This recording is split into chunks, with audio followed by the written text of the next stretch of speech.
Namaskar. Hello and welcome to PGurus channel. I'm your host Sri Iyer. Monday nights 9 p.m. is Ask Abhijit time, and we have straight going to the questions. We are going straight to the questions, and without further delay, let's get our guest of the evening, Abhijit Iyer-Mitra. Abhijit, namaskar and welcome to PGurus channel.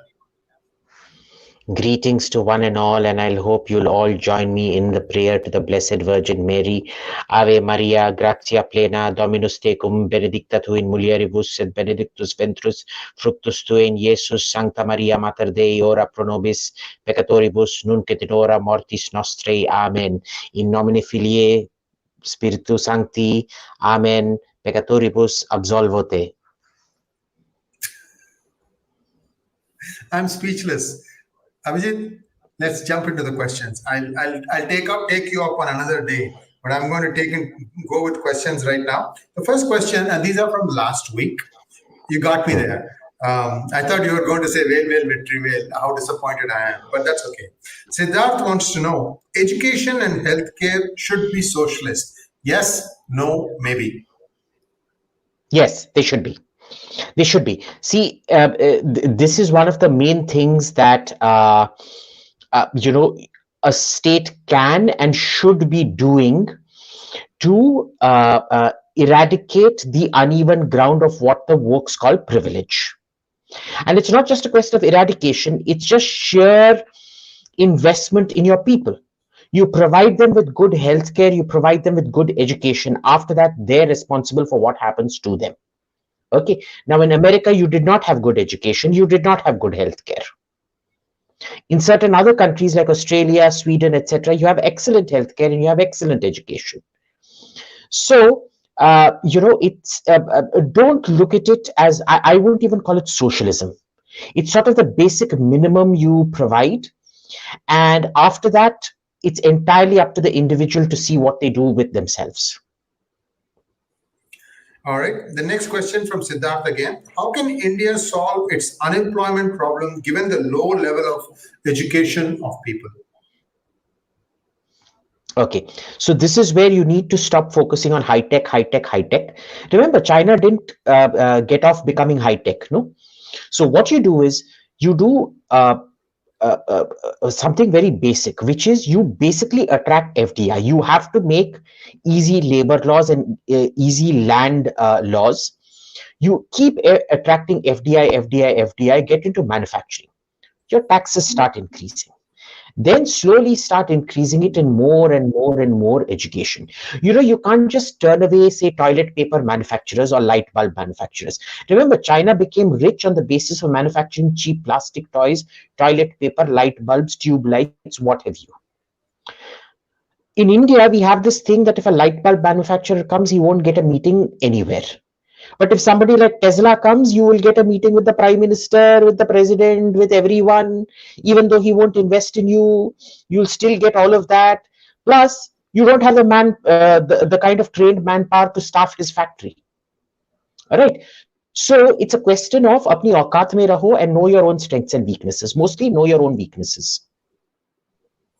Thank you for that. Next question again from Siddharth. Do we not risk alienating Russia by standardizing our weapons platform? No, not really. You don't. The thing is how far down the indigenization ladder you are. So first you indigenize, and what you say is, look, Russia's problem. So the fundamental problem is we haven't perceived what Russia's problem is, which is that their entire manufacturing is destroyed and they're a commodities economy. So what you do is you say that we're going to become a manufacturing economy. This links into the previous question, and we'll give you whatever manufacturing, sub-manufacturing we can. And this is how you diversify your economy first. Then what you tell them is that as and when we keep getting more and more indigenized whatever, our interoperability with the US isn't a unendable process. After a point, if and when we are on the same path, Russia and India can get into the same bandwagon and we can have the same production processes. Basically, what the West promised Russia in the early 1990s and refused to do. sending Russia down the services path instead of the manufacturing path. We should be doing that. Mind you, even China isn't doing that. They're not sending their surplus production or whatever over to Russia. They're refusing to transition to a services economy. If you look, a lot of the chaps who've been put in jail in China or neutralized or whatever are services folk, because they're trying to essentially keep manufacturing afloat, when in fact they should have outsourced manufacturing. They should have made Russia into their own Canada. And this is where, having a personal relationship with Putin, you need to be honest with him and talk facts to him. Next question from Simba the Pug. Abhijit, please shed some light on what happened in Hyderpura. Were the 2 civilians killed really OGW or not? I honestly don't know, but I suspect they were civilians. I suspect they had nothing to do with it.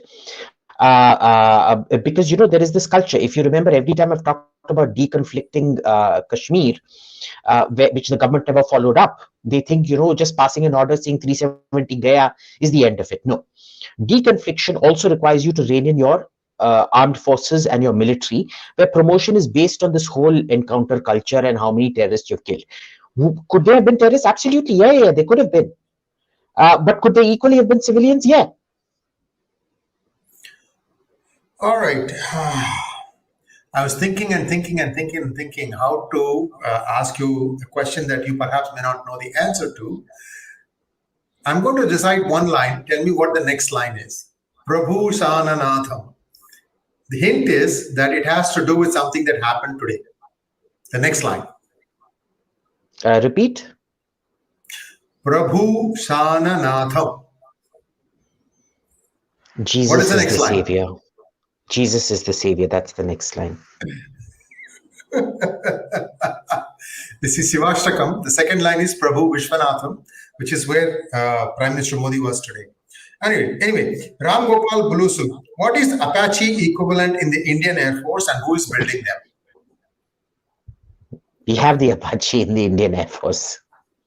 So the Apache is the Apache equivalent in the Indian Air Force.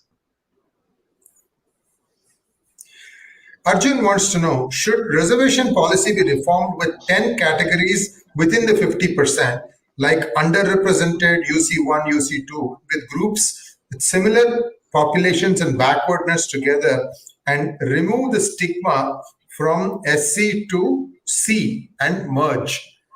No. This is one of the hardest questions to read. Yeah. So basically, the thing is, reservation policy should be like a delimitation policy. It needs to be automatic and it needs to be formula based. The problem with delimitation now is the southern states will be punished for actually performing, and the northern states will be rewarded for not performing. So what you need to do is you basically need to have an algorithm saying your representation in parliament is equal to population multiplied by human development index, per capita income, and industrial growth, and a reduction in subsidies. Basically, that is the bellwether. A reduction in subsidies, that's the bellwether of economic performance. Similarly, in reservation, what you need to have is you need to have an automaticity of reservation, wherein your your annual 10-year survey of India, your census of India, should make note of the increases in per capita income, the human development index, etc. of the community, and then adjust it based on that, up or down. Okay. This was always, reservation, if you read Ambedkar, was always meant to be a temporary measure based on the expansion of the pie, wherein limited educational resources would no longer be limited, they would expand, and so reservation would no longer be required. In India, we don't do that. All right, everything is limited, everything is controlled, so it just keeps going on. So this is very much a case of dividing, having more children to feed, but still baking just one pizza and cutting smaller slices out of the pizza for everyone. Gaurav Singh wants to know, please write a satirical book on Ghar Jamai service, UPSC, and shed light on their dumb, comical internal working style or incidents. Boss, sorry, I'm going to answer this in Tamil, and I wish you can, and Shri, please translate it into English properly for me. Avala danda sorunga. Danda sorungal mele புஸ்தகம் எழுதுறதே தண்ட சோறுங்க தான். நான் தண்ட சோறு கிடையாது. What Abhijit wants to say is these are basically freeloaders, and only another freeloader can write about them, and that Abhijit is not a freeloader. Next question, please. Freeloader, freeloader doesn't convey the sort of the ethos of Dandasore. Yes, Dandasore is the kind of type wherein you there's a beggar on the road, you cook rice and give it to him in his thing, and he will curse the rice and you for making him chew the rice. Next question, please. Ram Gopal Bolusu again. Abhijit, is an aircraft carrier that is under sea trials nuclear powered? If not, why are we not using enhanced reactor that we are using in Arihant? No, it is not nuclear powered. It's conventionally powered. We will gravitate towards that. The problem is the Arihant reactor also, what we're technically aiming for is ultimately the French reactor. Now, I don't know why. I mean, there's a running theme in my things that we don't pick up opportunities when we should. The French, in fact, have been offering us that particular reactor. The thing is ensuring supplies of fuel, of nuclear fuel, and keeping enough of a stockpile and things like that. So, it's the cost benefit should say that we should be nuclear, but right now, when you only have 2-3 nuclear submarines or plan a fleet of 4 nuclear submarines, then it becomes a bit expensive. The French model, where the civilian nuclear fuel is also used in the military, is a very good model. But see, that involves you transitioning your entire energy system into one economically sustainable unit, where your military system is merely a duplication of your civilian system, and your military reactors are essentially miniaturized civilian reactors. Abhijit, I have a question for you based on related to this. What was the reason that the United States stepped in between France and Australia on their nuclear submarine agreement and told them that instead of getting the French technology, that they should get US, Australia? So basically the thing was, Australia chose the civilian version of the French nuclear submarine. Now, had they bought the French nuclear submarine outright, it would have already met all their needs. Okay, it wouldn't have required all the expensive redesigning and everything like that. Because see, there's an issue of scalability. Every 1% change in a submarine design requires 99% change in the technical drawings and things like that. ठीक है ना? This is just one of those things where क्या कहते हैं? Where did this go? No, the question was AUKUS. Why was AUKUS decided? So the AUKUS was just one way of adding one more element, allowing Australia to back out from that deal and for America to get a deal. Now, America selling Australia nuclear submarines is very, very significant. Because see, we should be celebrating. Because that then allows us to directly approach the French and say, bhai, we have always wanted 24 nuclear submarines. Now you give us 24 nuclear submarines and you build our civilian version, the military version of the civilian nuclear infrastructure you have, so we can run it based on one reactor, one kind of fuel, and give us a 100-year guarantee for fuel. And the French would have jumped at it. But we don't want to do that because, we don't know how to take advantage of geopolitical situations as and when we can. To quote a great man, do we have the budget to buy those 24 nukes?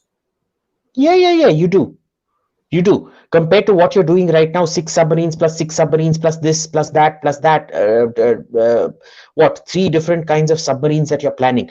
There's the Arihant, there's the Scorpion, then you've got the Kilo class, then you've got another submarine contract. You want a fleet of 4 different kinds of submarines using different torpedoes, different missiles, different this, different that. It's ridiculous. What you should be, see, defense budgeting has to be based on something very simple. You need to have a fixed defense budget, which is say 3% of GDP, pegged to GDP growth. You then budget it for 30 years and work backwards and see तुम्हारे पास कितना पैसा है, how many submarines to buy, etc., etc. Now your first submarine that you'll buy will become 3 to 4 times more expensive than what it is in make. 3 to 4 times more expensive than what it is in France. By your last submarine, it will be 3 to 4 times cheaper than what it is made in France. Right, because you would have set up an entire industrial ecosystem. This buying 6,666 submarines, you're not creating. It's basic violation of economies of scale, right? No, you're absolutely spot on that. And this is something very simple, where you tell the French boss, you have bought 5 nuclear submarines of this design. I am buying 24. I am therefore entitled to buy 49% of Areva or 51% of Areva and 51% of naval group. They belong to me because I'm always going to outorder you. So essentially, you make the French design process, you create a strategic linkage. This is how things are done. This is how you grab people by the ball, so to say. It's never done. I don't know if it's incompetence or it's corruption masquerading around as incompetence. Well. Next question, please. Musical labs, how can we make our political system better? Like every institution you go to, there's some kind of exam you go through. How can we make parliament better so visionary people with capability can get in? Define visionary. See, this is the problem. This is so subjective. According to some people, Narendra Modi is a karma yogi. According to some other people, he's a fascist tyrant. According to some people, Donald Trump was a visionary. According to some people, Kamala Harris is visionary. So what do you mean by better? What do you mean by visionary? Subjective. Yeah, it's very subjective. Right? So for example, Lalu, you might not like. But heck, the people of Bihar voted for him, no? So what? You're going to decide who people can vote for, have a vetting process where you approve, and who's going to approve who can vote for? I mean, that's kind of like the Chinese one-party state system, no? Where you're only allowed to choose between different functionaries of the Communist Party. What do? You can't have that. Viewers, there's a general rule here. You can decide with your head or you can decide with your heart. Anything in life, your decision making comes down to this. Which one do you use to make your decision? Now, unfortunately for India, and now I'm seeing even the United States, the heart is essentially taking precedence over the head when it comes to choosing who should represent you. Very, very unfortunate state of affairs. Next question, please. Amarchand, sir, what do you think of religions? Is it a necessary thing for humans? What anthropology says about religion?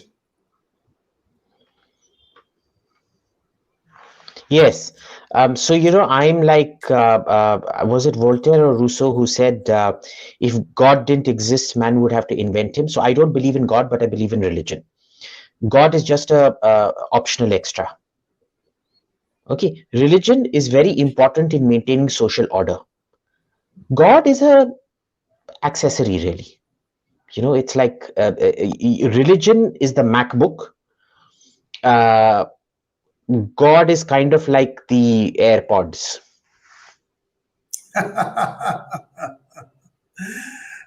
Speaking of God, have you read the book Catch-22? No. Okay, so there is an interesting line in that book. So there is an atheist and there is a theist who are arguing, and the theist is telling the atheist, even the God that you don't believe in couldn't have said that. Fair point. Next question, please. Abhijit, I have an opportunity to go to Tenga Valley Army Camp. Could you suggest historic places of interest and cuisine in Arunachal Pradesh? Don't know, never been. Ibiza ka Raja. I want to take Abhijit for special lunch. Can you do an auction or send me his info? No, come to Delhi and I'll tell you where to take me. We will arrange the other part. Just email me, si@pgurus.com. Yes. Fair enough. Next question from Prakash Yadav. Why is the CM of Meghalaya wanting to repeal AFSPA? AFSPA.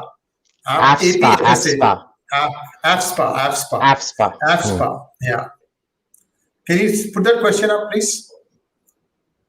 Why is the CM of Meghalaya wanting to repeal AFSPA for soldiers, as we have seen terrorists killing soldiers, families in Manipur? You first need to separate this into three parts. You are doing the same thing which the Meghalaya government is doing, which is confusing different things. First, terrorists killed soldiers. There was nothing in AFSPA that could have prevented that. Second, soldiers killed unarmed civilians. There was nothing in AFSPA that could have prevented that. Okay, especially in a disturbed area. The third is the CM of Meghalaya has an issue with AFSPA. Okay, now AFSPA is an anachronistic law. It is completely unnecessary.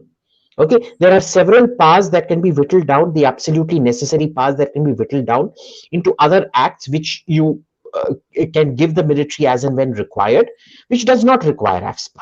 What happened there was a significant intelligence failure, and it was a failure of verification. Okay, and that mostly has to do with your troops being badly armed, bad standards and procedures, bad verification. Okay, now in all of this, what does it have to do with AFSPA? So the CM of Meghalaya is basically confusing AFSPA. He wants you to believe that what happened because of AFSPA. It did not. You would like to believe that if AFSPA was there in full force, terrorists killing our soldiers' families would not have happened. Wrong again. It would have still happened. Because, AFSPA doesn't provide soldiers with some miraculous protection or their family with some miraculous protection. And third, AFSPA is just a plain rotten law. Okay. And these three are completely unconnected. So don't connect the soldiers' family killing with the soldiers killing unarmed people with AFSPA being a rotten law. Next question. Ibiza Ka Raja. How can we make Modi or Indian politicians take genuine input from people like Indian origin Micron CEO Manish Bhatia to genuinely create a domestic semiconductor manufacturing ecosystem? They don't listen. They only listen to Babus. There's nothing you can do about it.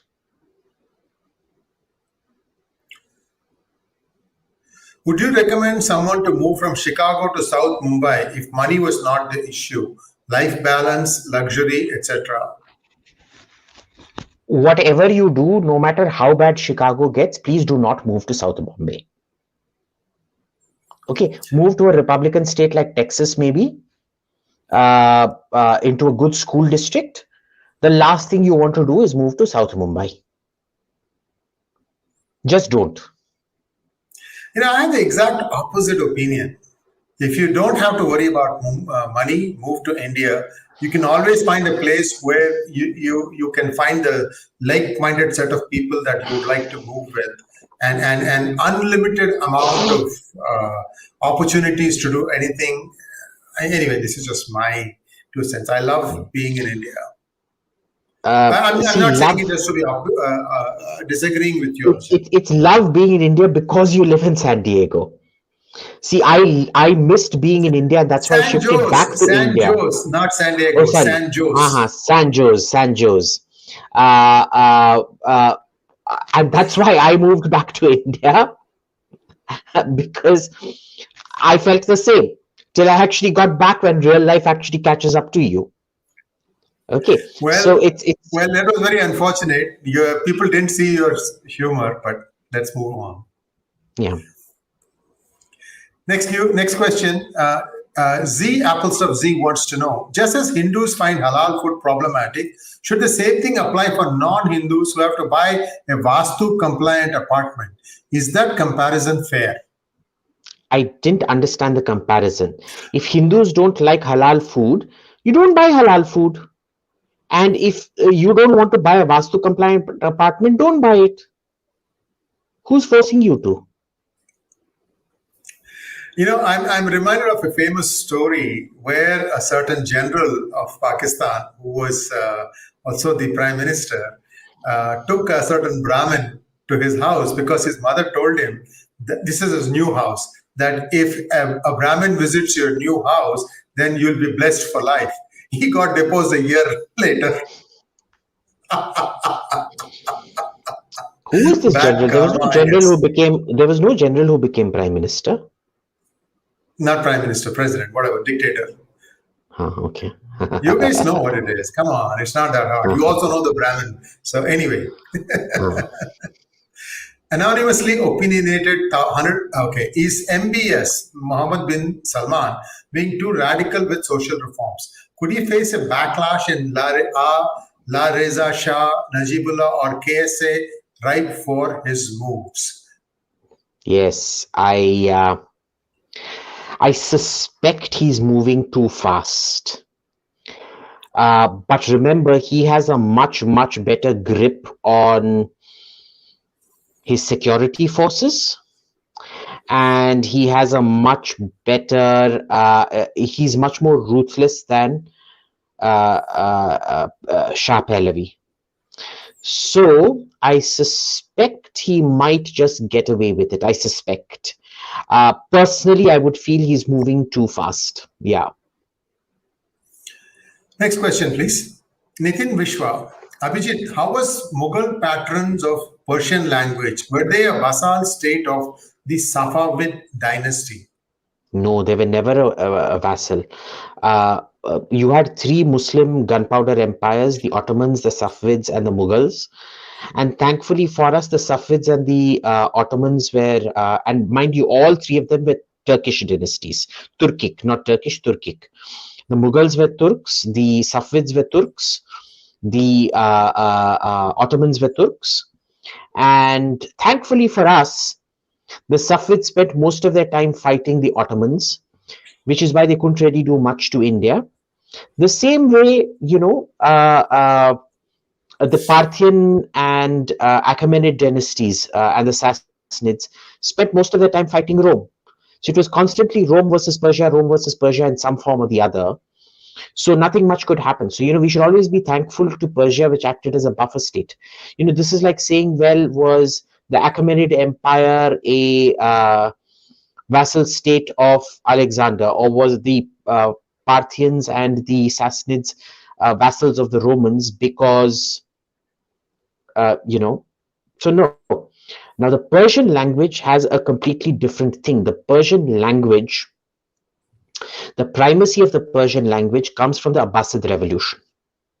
Okay, where what happened was you always had this concept of Iran and Turan. Iran is what we call modern day Persia, modern day Iran, I mean, slightly bigger. And Turan is what you call modern day Central Asia. Okay, which had always had a very heavy Iranic influence right from Achaemenid times.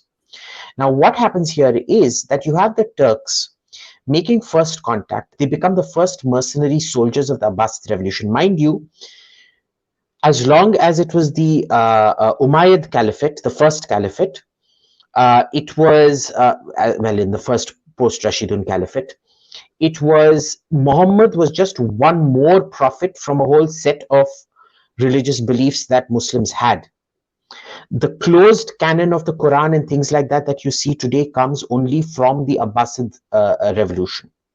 And the Abbasid revolution was basically the old Persian empire re-establishing itself under a different religion, under a different guise, with Arab leaders and overwhelmingly based on Turanic troops who had completely Persianized under the Sassanids and even previously under the Parthians, and they became the backbone, and so Persian became sort of the language of culture. In much the same way that all the people of India looked up to Sanskrit as the religion of, as the language of culture, Persian was seen by all the Turks ultimately as the language of culture. Mind you, Persian was also the official language of the Ottoman Empire till about 1400, 1400 and no 1500 and something. And there's documentation that in Jahangir's court or Shah Jahan's court, when the Ottomans officially discarded Persian as the language of government and switched to Turkish, there was outrage. They're like, how can you be a Turk and start speaking Turkish? You have to speak, civilized people speak Persian, right? And this wasn't problematic because remember, this linguistic identity wasn't a very major thing in those days. It was a point of snobbery, but it wasn't a case of, modern identity. The way we see it was very different from ancient identity. So they had no problems with Arabic being the religious language, Turkish being the military language, Persian being the language of governance. For example, in Byzantium or in Rome or in the Holy Roman Empire, Latin was the language of theology. German was the language of the troops. In Byzantium, for a long time, it was Latin and Greek till Greek became everything ultimately. And remember, it is basically the Byzantine Empire, well, the Eastern Roman Empire, which becomes the Byzantine Empire, which ultimately becomes the Ottoman Roman Empire, because they used to call themselves the Sultan of Rome, right? So it's like that. Hey, fill this thing for me. Urdu is equal to Hindi plus what? Urdu isn't Hindi. Urdu is Persianized early Farsi, Turco-Parsi fusion meets Khari Boli. What is Khari Boli? What Amir Khusro and co used to write in the vernacular about 1,000 years back. Interesting. Next question, please. Himanshu wants to know, how is a developing country with huge shortage of self-thinking, rational people supposed to rise amidst the manipulating giants? What is the fastest way to increase an average IQ? 1 second, just keep this on screen. Read. One second. Keep this on screen. Just to go back, I was having dinner with Governor Arif Mohammad Khan 2 days back, and he said something very interesting. Amir Khusro could always, he was very good at his Persian. But in his, what we call Hindi or Urdu, but which is technically Khari Boli, he never used to say Nizamuddin. He understood Z, which is a very Farsi Arabic word. But he never says Nizamuddin in his writings. He always used to write Nijamuddin.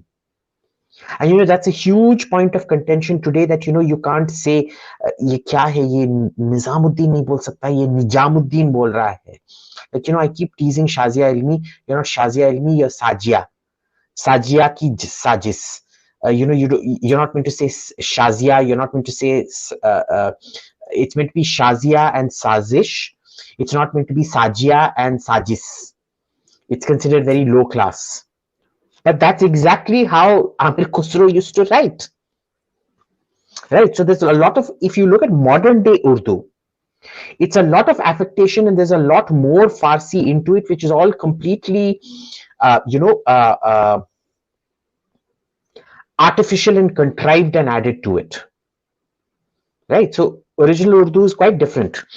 Now getting to this, how is a developing country with huge shortage of self-thinking rational people? It's not. And what's the fastest way to increase average IQ? Well, in education, which you can't give people, because you're not spending enough on it. You'd rather spend on farmer subsidies and crap like that than give their kids an education. And this is what you get.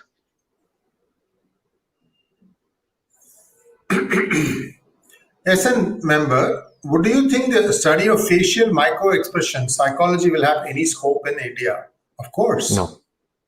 Why not?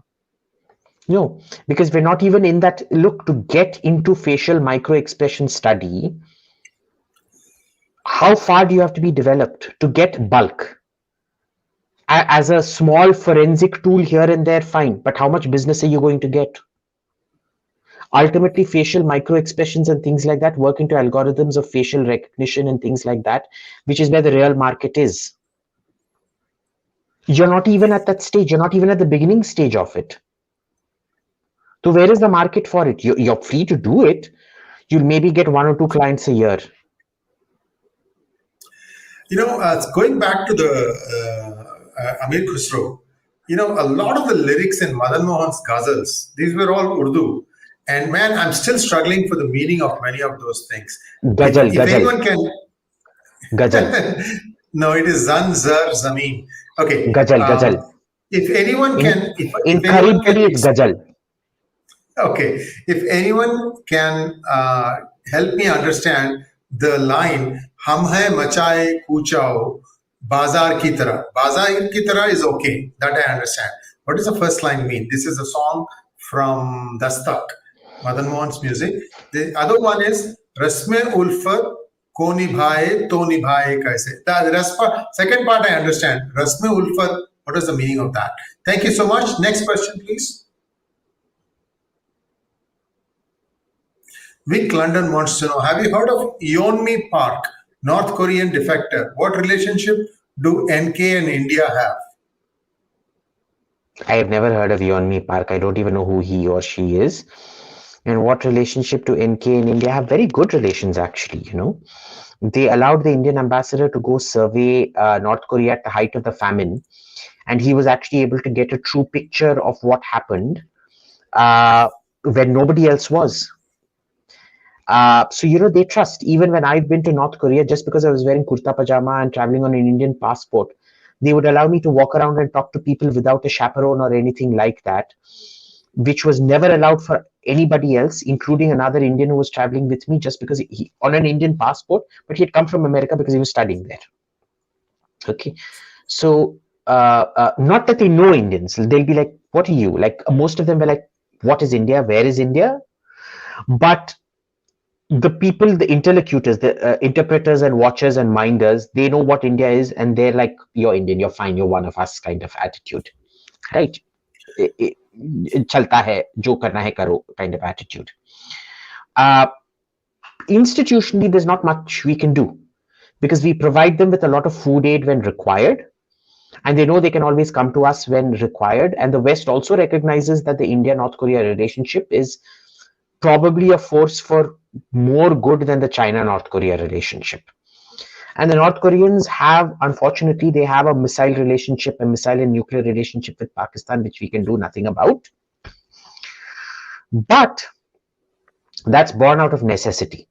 It's never affected the India-North Korea relationship, which isn't much, but it's more one of background may we're there when they're really desperate and want something, we'll give it to them. Hey, Abhijit, I was at the Asian Art Museum in San Francisco. Beautiful place. And I was looking at a map of Korea, I think in the turn of the century, turn of the millennium, I'm sorry. There were cities named Indrapuri, Mayapuri, and so on and so forth. Where? That is the modern day Korea.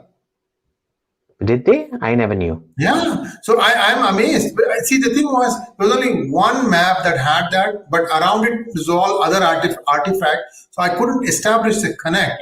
It just blew my mind. Anyway, I thought maybe you knew. This was also Buddhist at one point of time.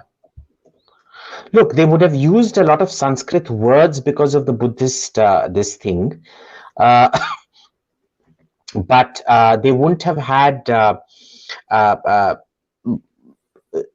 it would have probably been a sort of Pali transcription. Indapuri, yeah. Etc. The R goes missing, no? Devanam Priya Priyadasi becomes Devanam Piya Piyadasi. So it would have been Indapuri or things like that. Yeah, Dhammapada, right? But I haven't. Dhammapada instead of Dharmapada. But I haven't heard of it at all. Next question, please. We start from today's questions now. We're about 40 minutes already.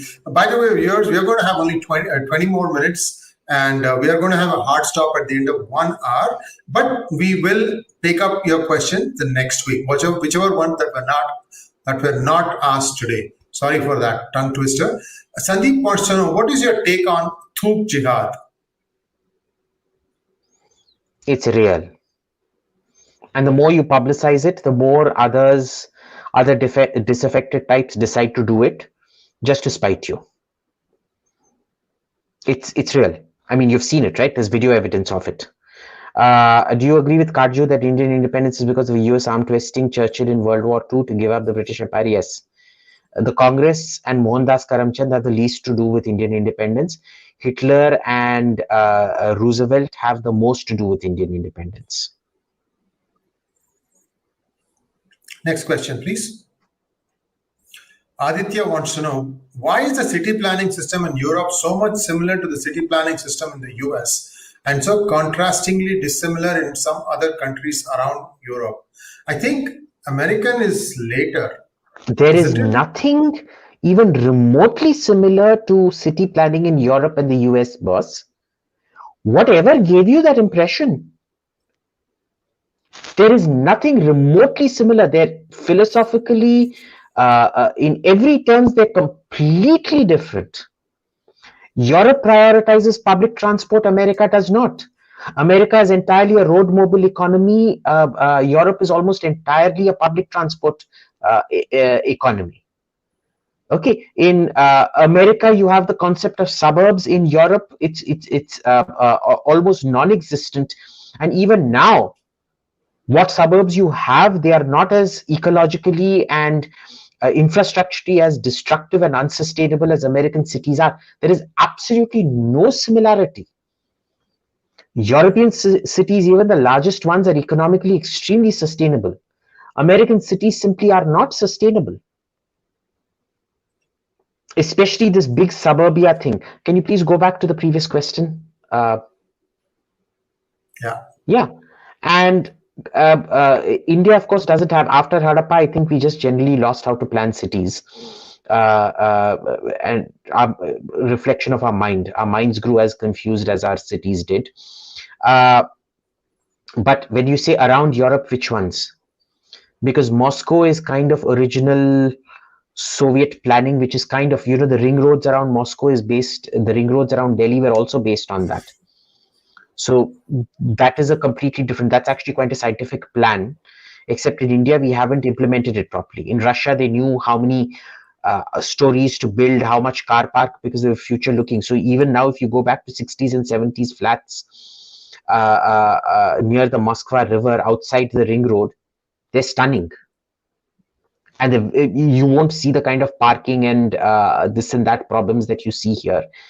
Here, the problem is they never plan anything. You cut and paste and you don't even know the basic. This is why I keep telling you, remember, manufacturing requires the how and the why. We imported the how, we never imported the why. So Moscow, again, is different. Places like Warsaw are kind of different. They kind of superimposed, which is a decent plan, because they superimposed the Soviet method of expanding, say, St. Petersburg or Moscow to Warsaw, which worked out pretty well for them. So I would say in terms of city planning, if I were actually looking at city planning properly, I would say Moscow one, then Europe. And mind you, Moscow's plan is just, say, an updated plan of something like Vienna, kind of, not exact. There's no exact analogies here, kind of, which is still far, far superior to any of the crap you have in America.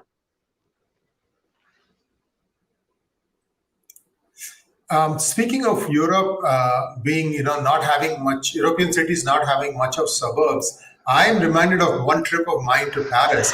20 kilometers outside, it was a total village.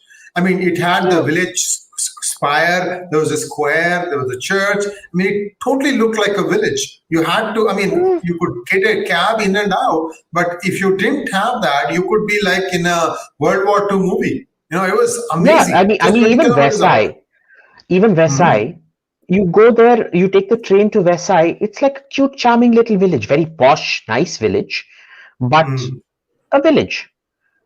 You go to Frankfurt, people, I'm always amazed at how small Frankfurt actually is.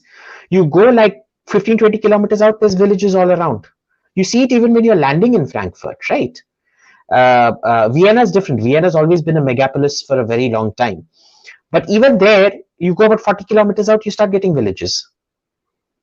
So it's different. India is neither. We're just confused, I think.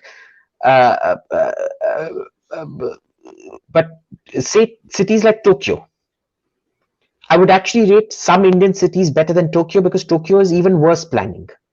What is the point of being so rich and having such a low lifestyle for your people where you're essentially living in shoeboxes? Yes, I was going to say that. And Yes, ugly most of the shoeboxes at that. It workforce. isn't even very Yeah, pretty. For a country that has exquisite design aesthetics like Japan, Tokyo's a really ugly city. All of them, you know, Osaka, Hokkaido, Kyoto, they're all hideous. I mean, honestly, you a know, Delhi slum is somewhat more aesthetic than Tokyo. but the way they package your box such that everything is now down to just one place where you put the scotch tape to close it, and then it's just amazing the way they wrap all your boxes. Beautiful, beautiful. Yeah, yeah, but even the very posh flats in Tokyo are very badly designed, just like the posh flats in Delhi. Yeah, They're they're very, very, very very badly small and designed. boxy. Yeah, yeah, yeah, yeah, No, no, yeah. I small is agree. one thing, but they're just badly designed. You'd think that a country that made things small would think better about design. It's like you look at the interior of Japanese cars today, they're hideous. The interior of a Lexus today looks like a rhinoceros's ass while it's in the midst of a bout of diarrhea. I don't know if I agree with that. I have a Lexus. I love it. A Toyota. Well, you may like it. I mean, taste is subjective, and a Toyota's interior these days, even the Toyota's exterior looks like a hippopotamus in full swing during a bout of very bad diarrhea. I'm having trouble visioning that. Let's go on to the next question. Mr. Lee, some commentators have hypothesized foreign pressure in some form led to the revoking of farm laws. Whose interest did the farm laws threaten if this theory is to be taken at face value? I don't take this at face value. There was no foreign pressure. This is basically the government caving for a variety of reasons. Modi didn't want to go the Indira Gandhi way. B, this whole Khalistan thing, which curiously enough, and this is the kind of, cranial rectal inversion this government suffers from. But this has actually emboldened the Khalistanis. You've handed them a tactical victory, which they're now going to use for strategic purposes, which should have never been done.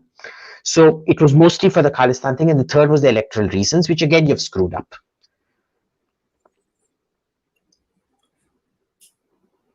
Rams Malke. Following Marida's arrest in TN, I've heard in social media that the TN state government is planning to take action against Professor RV. Is this true or a hoax? What is your view on this? Babu, these are meant to be facts. It's not my view or not. I don't have a hotline to Stalin, despite what you might have heard. I am not friends with Stalin. I know a few members of that family, but I don't think Stalin consults them either. And I'm not exactly on a, hey, macha, what, macha, tell me, macha, what Uncle Stalin is planning to do, macha, kind of relationship with them. So I honestly don't know. Next question, please.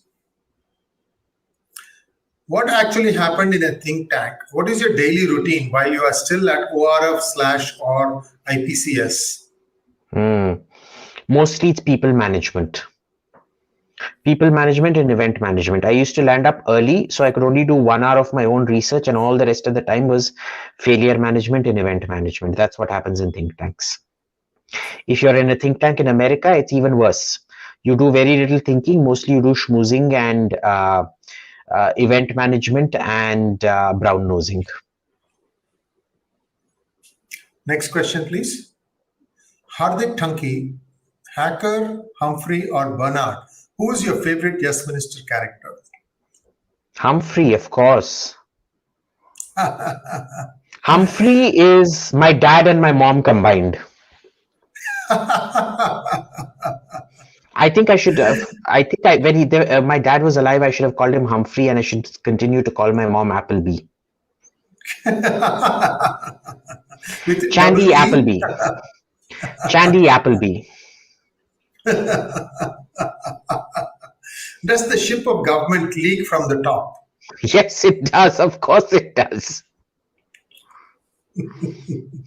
Next question, please. Muhammad Ubaid Ali, why do you call Jammu and Kashmir an industrialized state? Can Srinagar become the next San Francisco of the world No, in terms of GDP per capita? I never called Jammu and Kashmir an industrialized state. Who told you I called it an industrialized Yeah, state? I don't think so. Yeah. I've never called Not it on has this never been show, an at least. industrialized state. They've been Not on living this off show. handouts, yeah, not on any show. They've been living off handouts. You know, it's so bad that the average Kashmiri is essentially subsidized by the Bihari landless laborer. Yes, so true. That's They how it should have taken works. off all those subsidies when they abolished 370. That they won't. No. See, they never do 90,000. anything. Look, the per capita expenditure of a Jammu and Kashmir person is like 90,000 rupees per year, and of a Bihari is like 4,000 or 5,000 by the government. I don't know the exact figures. It's a ludicrous multiplier. But it is ludicrous. It is ludicrous, and you're literally taking away from the Bihari landless laborer to give to the average Kashmiri. It's a joke. And Kashmir can't become squat. Okay, 10 minutes left, 10 questions. Let's count down, please. Divya D'Cruz, if you're PM, how would you have handled farm protests? If you use force to crack down, how would you handle human rights allegation, global criticism, false narrative, etc.? So I can tell you, having spoken to a lot of embassies, their main criticism was, why are you allowing this to go on like this? Okay, you first of all don't crack down on people who are clearly rioting. And then you don't even talk to foreign diplomats. You base what foreign countries are thinking based on what the New York Times and Washington Post write, and not what their actual diplomats are telling you on the ground. So this is a very, very big problem we have. If I were PM, I would have crushed it right in the beginning. You nip it in the bud. A stitch in time saves nine. Use whatever metaphor, allegory, whatever you want in this thing. कल करे सो आज कर, आज करे सो अब, पल में परले होएगी बहुरी करेगा कब, kind of this thing. This should have been nipped in the bud right in the beginning. You should have said, this is your protest site. Please go there, starve, die, whatever you want, but you will not block roads. And use force if you had to. And the human rights allegations, please remember, what you read in newspapers and what foreign governments think are two separate, completely separate things. If they were the same thing, then Israel would be an outcast state today. It's not. Right? So nobody gives a squat. Usually when countries have to criticize, it's done by mutual agreement between friends. They come and say, you do what you want. I'll just put out one or two statements like this. Next question, please. HSEDNA TV. The best comes out of a person or a country when their backs are against the wall. What's your view on this? Is it an innate quality found in everyone? Have you ever been in such a situation? Every country except India. In India, when your back is against the wall, you collapse. Okay. Other countries, Russia, China, Japan, they hold together and their best comes out when their back is against the wall. Not in India. It is not found in everybody. It's a very cultural thing. Next question, please. Same person. 64% of Australia's revenue comes from export of coal, iron ore, etc., and 18% via tourism and university education. If these are gone, how will they still be a developed nation? Because they're investing all those profits in human beings. Okay, they invest all those profit in human beings. They don't squander it. They don't have a super high military budget and things. And what you'll find is Australian R&D and things like that are still extremely high. You look at the number of innovations that Australia comes up with. See, the problem is they don't come up with these big bang things, but in a lot of industrial products, you'll see certain core innovations within the process or subsystems will be Australian. Disproportionately so for a country of 30 odd million people. Right? So even if you go away from commodities, you still have the backup, and this was a very carefully planned process. They gave a lot of thought about it, just the way Dubai and Abu Dhabi gave a lot of thought about it, which is the model Saudi Arabia is implementing today, because they wasted all their money on providing jobs for the unemployable. Today they're actually making their people employable in addition to just giving them fokat ka jobs. In Australia, you can't get a fokat ka job. You have to be bloody good at what you do. The universities are top notch. The R&D is top notch. And you look at where that how much of the population is employed in the export of coal and of commodities. And by the way, tourism and university education, it's just there. Tourism isn't going to go away. University education isn't going to go away. The very fact that you're including university education in this and tourism in this means it's booming. India can't get tourists. Why? Because we don't have infrastructure, etc. In that first year of the Incredible India campaign, it went up, and then it kind of stabilized. No. So it's great. The 64% is a bonus. Next question from GD. Why is India not purchasing loitering munitions and instead buying more tanks, as we saw in Armenia-Azerbaijan conflict? The former tanks were sitting ducks for Azerbaijan's loitering munitions. Yes, very good point. And this is what you should read. It's not even this thing. Pakistan has one of the highest arsenals of shoulder-fired rockets and guided missiles to take down tanks. And in spite of that, we keep buying more tanks. Why? Because the commissions are so great. I think Rohit Vats wrote a brilliant piece on this. His Twitter handle is Kesri Dhwaj. You can go check out Rohit Vats. He wrote on this duplicity, that you're buying the exact same weapon system that Pakistan is best positioned to counter. They have something like 24,000 guided shoulder-fired anti-tank rockets or RPGs and things like that. 3 to 4 times the number of guided missiles than you have tanks, in fact. Leave alone the RPGs, and RPGs at least are cheap. But we don't learn. The army wants tanks. This is why there is no rationalization. There is no process wherein the elected executive has the domain knowledge to even ask them, why are you making me spend money on this?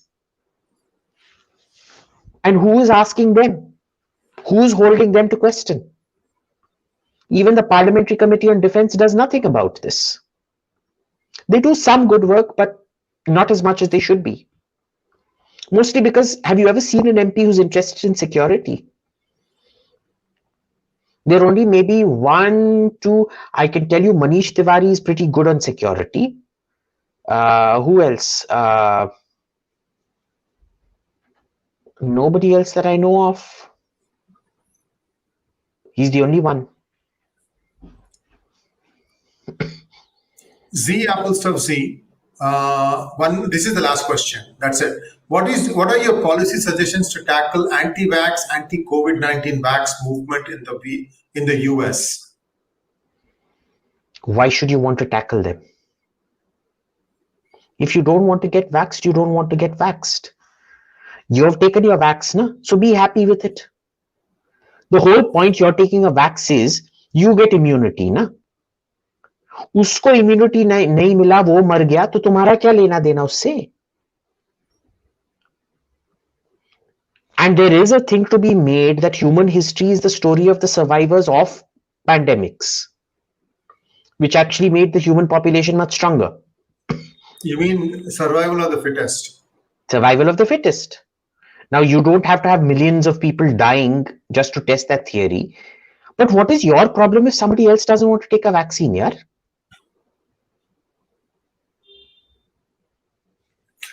And if you follow DGI today, Daily Global Insights, we have said that there is a tidal wave of infection on Omicron, and that seems to ignore both vaccination shots. It seems to be controlled only from the booster shot.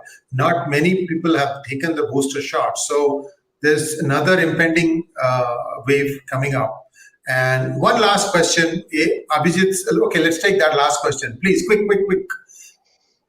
Neeraj Kulkarni, thanks for the advice about not boiling to 100°C any dal while cooking it for taste and nutrition. What combination of pulses and lentils can provide complete proteins in a vegetarian Indian diet? Combine and ferment. Okay, the combination provides you with protein. It's the fermentation that provides you with a complete protein. That fermentation process is very important. So you have to do that, plus your dahi.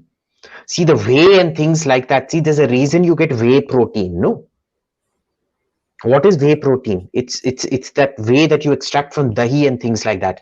So see, it is the dahi plus the combination and the fermentation. You have to put all of it in there, which is your traditional Tamil Brahmin diet, right?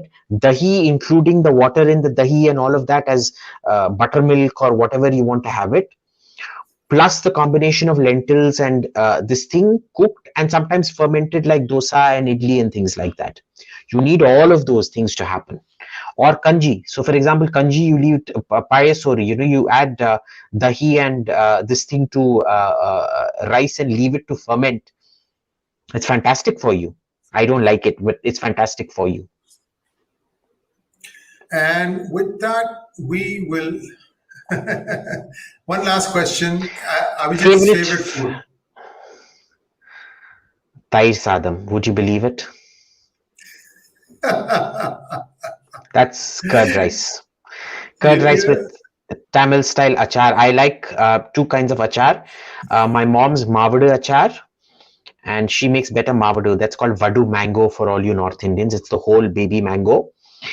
And my periyapati, so my nani's elder sister Chelipati's semi-dried mango pickle.